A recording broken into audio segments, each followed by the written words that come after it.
What's up guys, welcome back to the channel. So last video I did not do the clutch right on the E46, so I took everything apart. I didn't want to vlog it because I thought it was just kind of boring. I thought I'd explain to you guys what I did. So basically I took everything off again, the exhaust, drive shaft, transmission, and pressure plate and clutch, everything, just everything. I got down there and I looked up a video because I wanted to see why it was happening, the way that was happening. I started looking at some forums, I started looking all over the place, and I come to find out that these pressure plates have to be reset. So when the new clutch pad is on, it's reset and not basically all the way closed. Basically, the pressure plate was set all the way closed and would not release the pressure, the clutch. It's kind of dumb. And then I left the stock flywheel. It all has to do with that flywheel. That dual mass flywheel kind of really fucks us on basically just the clutch setup. But it's nothing hard. If I would have known that I had to do it the first time, we would have had it, but I did not. And basically what I had to do was compress all the little teeth where the throwout bearing pushes in. Push that in and then release the spring. It releases like 3 springs. You push one back and moves all 3. Like I said, I didn't really want to film it because it seemed kind of boring, nothing really interesting. It was just fixing some things, and so I got it now, and I mean the car turn is fine now. I've never been able to do a hard pull in this car because the clutch was always spinning, so I'm kind of excited to see what this thing can do now. Our drifting is definitely gonna be a lot better. Like fuck, I can clutch kick now. I'm so happy. Hopefully I put everything back together because it took me like half the time to put it back together this time, to take it apart and put it back together this time than last time. Last time it took me like 12, maybe 14 hours to do the whole job, and I didn't know about the pressure plate, so it was bad. So in this time I maybe did it in like, what time is it? It's 4:30, and I started at like 11-ish, so roughly 5 hours to do the job. Not bad. I'm actually pretty proud of myself. Okay, so now that that's done, we do have something in the engine to work on. So here we have the DISA valve. Basically, the one that is in there right now, I did some kind of fix that did work a little bit, but we still have a coat on the dash, so I want to get rid of that completely. So this is what we are going to replace it with. This cost me 20 bucks after shipping, and it comes with everything. And really what breaks on these is this piece right here. This piece breaks and then the flap doesn't work anymore. So like I said, I'm gonna show you guys how I fixed this one if you guys want to do that instead. I literally didn't buy anything, but I said I wanted to fix it instead and get rid of the check engine light. So that's why I bought this, but this is working perfectly fine. The car idles perfectly fine and it runs better than what it did. So if you guys want to do my job, I'm gonna show you guys what I did.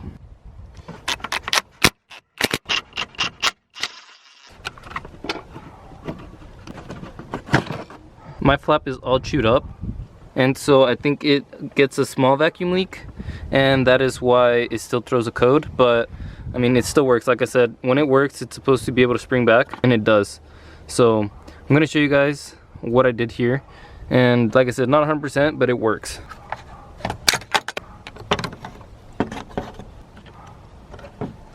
Okay, so you guys can see there, I put a screw. Basically, that runs all the way through this flap, and then up here it has that piece that you guys saw me take off, but that screw runs all the way through the flap, and it does grab the flap quite a bit. If you guys tighten it, it's going to tighten down the flap. And in here I have a nut. I think it's a 10mm nut, and basically it just adds a space so that this has a place to pivot on.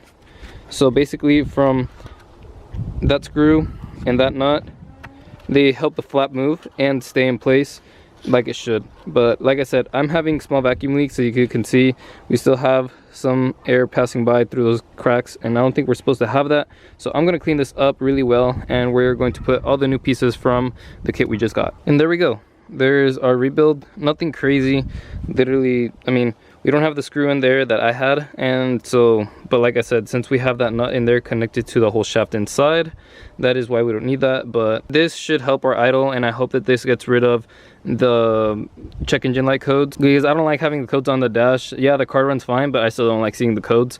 So let's throw this back in and see if it helps anything.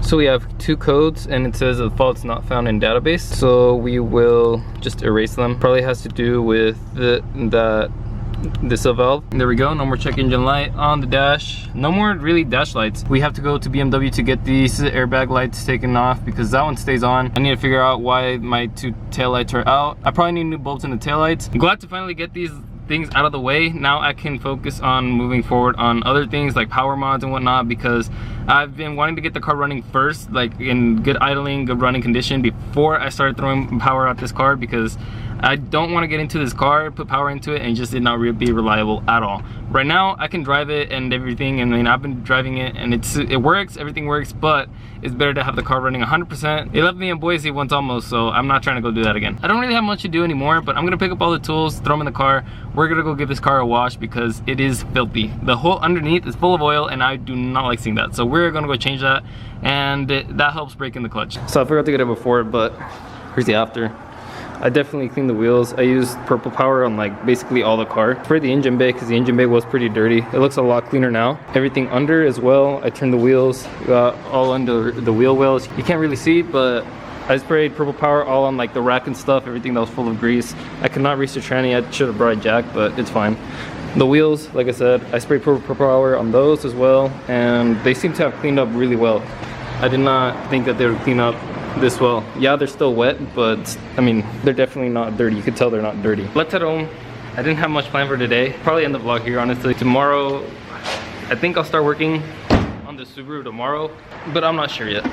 Basically, Subaru's almost ready to be worked on. I just got a couple other things that I have to get. You guys have to stay tuned for the next video. I was gonna let you guys know, but yeah, you guys are gonna have to come back next video if you guys want to know. I need to wait for some parts for the Subaru before I can actually get it running and get it working, but yeah, stay tuned to the next video. I know last video I said that I was going to show you guys this video, but I mean, the clutch install didn't go as well as I wanted it to, so I kind of said, let's just do the clutch. Then the DISA valve came in, so I did those two, and I said after that, D46 is good. I can daily drive D46, so that car's out of the way. I didn't want to have two broken cars, so that is why I finished this one today.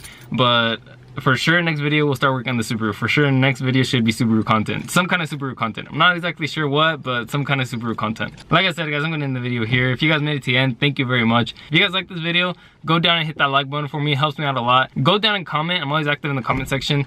Hit that subscribe button, and I'll see you guys in the next one.